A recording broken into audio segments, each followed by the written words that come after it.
이번에 전해드릴 사례는 도심 주택가에 어린이 공원이 들어서면서 인근에 거주하는 주민들이 사생활 침해를 우려해 민원을 제기한 내용인데요.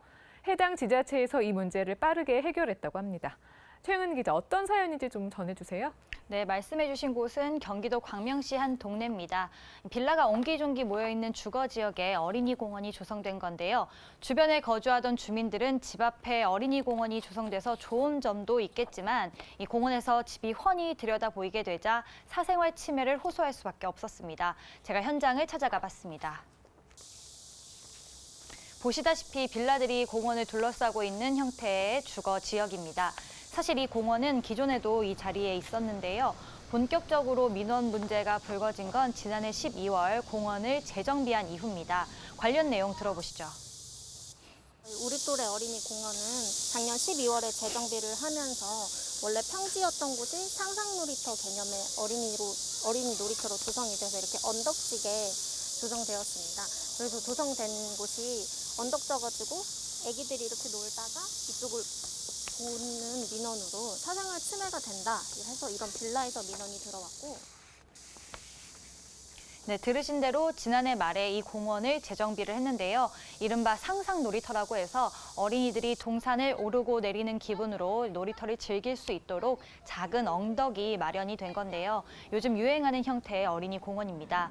이 상상 놀이터 언덕이 생기자마자 민원이 시작된 건데요. 언덕에 올라가서 보면 바로 앞쪽에 있는 주택이 너무 가깝게 보이게 된 겁니다. 사생활은 누구에게나 중요한 거잖아요. 실제로 봐도 충분히 불편할 수 있는 상황이었습니다. 인근 빌라에 거주하는 주민 이야기를 들어봤습니다. 여기 3층에 빌라 살고 있는데 아무래도 이제 저희 집에서 베란다에서 밖을 쳐다보면은 밖에서 사람들이 바로 보이니까 사람들도 저희 집이 바로 보일 거라는 생각을 좀 하고 있었어요. 네, 참 곤란한 상황인데요. 집에 있다가 공원에서 노는 어린이나 산책하는 주민들이 집안을 들여다보면 어쩌나 이런 생각에 집 안에서 편히 쉴 수도 없고 또 이런 일이 하루 이틀도 아니고 계속된다면 스트레스가 이만저만 아닐 것 같습니다. 네, 맞습니다. 그래서 이 빌라 주민들이 광명시에 정식으로 민원을 제기했습니다. 민원을 접수한 광명시 담당 부서에서는 이 문제를 어떻게 해결할까 고민을 했는데요. 어린이 공원인데 빌라 높이를 가리려면 꽤 높아야 할 텐데 벽을 세우면 보기에 좋지 않잖아요. 답답해 보일 수도 있고 또 채광에도 문제가 생길 수 있고요. 그래서 나무를 심는 것이 가장 좋을 것 같다 이런 판단을 했습니다. 이러한 목적으로 사용되는 나무의 종류가 여러 가지가 있는데요. 이번 경우에는 대나무가 식재됐습니다. 화면 보시겠습니다. 저희가 실제로 나와보니 원래 잣나무가 심겨져 있었지만 가지가 너무 텅 비어서 실제로 안에가 보이는 현상이었어요.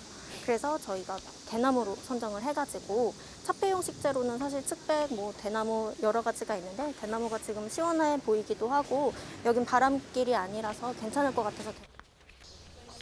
네, 대체로 이런 목적으로 사용하는 나무로는 편백이나 측백이 있다고 하는데요.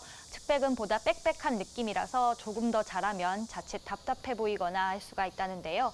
담당 공무원의 설명대로 대나무는 그에 비해 시원하게 보여서 인기가 많다고 합니다. 제가 좀 더 찾아보니까요. 대나무는 다량의 이산화탄소, 그러니까 온실가스를 흡수하는데요. 그러면서도 피톤치드를 방출해서 항균 효과가 있고 또 스트레스 조절에도 긍정적인 역할을 한다고 합니다. 이 공원을 이용하는 주민이나 인근 주거 공간에 계신 주민들의 건강에 도움을 주는 역할을 할 것으로 보이는데요. 그런데 이 대나무는 비교적 다른 차폐용 나무에 비해서 바람에 취약하다는 단점이 있습니다. 그래서 사용할 수 있는 공간이 한정적이라고 하는데요. 다행히 해당 공원은 바람이 정면으로 관통하는 곳이 아니라서 대나무도 심을 수 있었다고 합니다. 이 빌라에 살고 있는 주민들은 대나무 덕분에 사생활 침해에서 벗어날 수 있어서 이제는 안심이라고 전했습니다. 또 뿐만 아니라 대나무가 식재돼서 보기에도 좋아서 굉장히 만족한다는 뜻을 밝혔습니다. 이제 대나무가 심어지니까 아무래도 이게 높이도 어느 정도 있고 하니까 좀 그런 부분이 많이 보완이 되겠다 싶어가지고 좀 심리적으로 좀 안정이 많이 됐어요. 저희 아버지도 이제 처음에 심어졌을 때 마치 그 마당 꾸며놓은 거 마냥 그렇게 기분 좋다고 하시고 그렇게 말씀하시더라고요. 또 담당 공무원에 따르면 시청으로 직접 찾아와서 대나무 식재에 대해 민원을 해결해줘서 고맙다는 인사를 전한 주민도 있었다고 합니다. 빌라 거주민 외에도 이 어린이 공원을 이용하는 주민들의 반응도 좋았는데요. 어린이들이 이제 마음 편히 언덕을 올라가서 뛰어놀 수 있을 것으로 보이고요. 동네 어르신들도 정자에 앉아서 보다 편히 쉴 수 있을 것으로 보입니다. 참 좋지요. 이렇게 나무가 없으면 삭막해 보이는데 이렇게 푸른 게 많은 게 훨씬 좋지요. 이 눈에도 좋고 건강에 좋죠. 어떠세요? 저도요, 요 길가 같아. 여기 앉아있는 사람들 지나다니면 보이는데 저 안 보이고 앉아 있으니까 저기 나무 쳐다보니까 좋죠.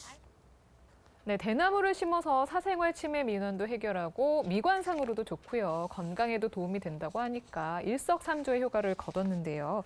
그런데 보통 접수된 민원이 해결에 이르기까지는 여러 절차를 거치다 보니까 상당한 시간이 걸리잖아요. 그런데 이번 사례는 지난해 12월 공원이 재정비된 후에 3월 민원이 접수됐고 그 이후에 아주 빠르게 처리가 됐네요. 그렇습니다. 광명시 자체에서 민원을 신속하게 처리할 수 있는 비용을 별도로 운영하고 있는데요. 민원 수시 처리비 예산을 이용해서 바로 해결해야 할 것으로 보이는 문제에 대해 예산이 편성될 때까지 기다리는 게 아니라 곧바로 투입을 해서 하루라도 빨리 주민들의 불편을 해소할 수 있도록 한 겁니다. 이번 사례 역시 지자체의 빠른 판단 덕분에 주민들의 불편이 빠르게 해결된 것으로 보입니다. 이번 사례랑 유사한 사례가 광명시에 또 있습니다. 인근에 위치한 어린이 공원인 개운 어린이 공원에도 오늘 소개해드린 우리 또래 어린이 공원처럼 대나무가 식재됐습니다.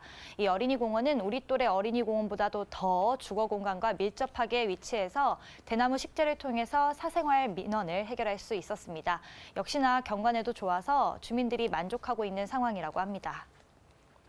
네, 보기에도 좋고 민원 해결에도 도움을 준 어린이 공원 대나무 식재 사례 살펴봤습니다. 최 기자 수고했습니다.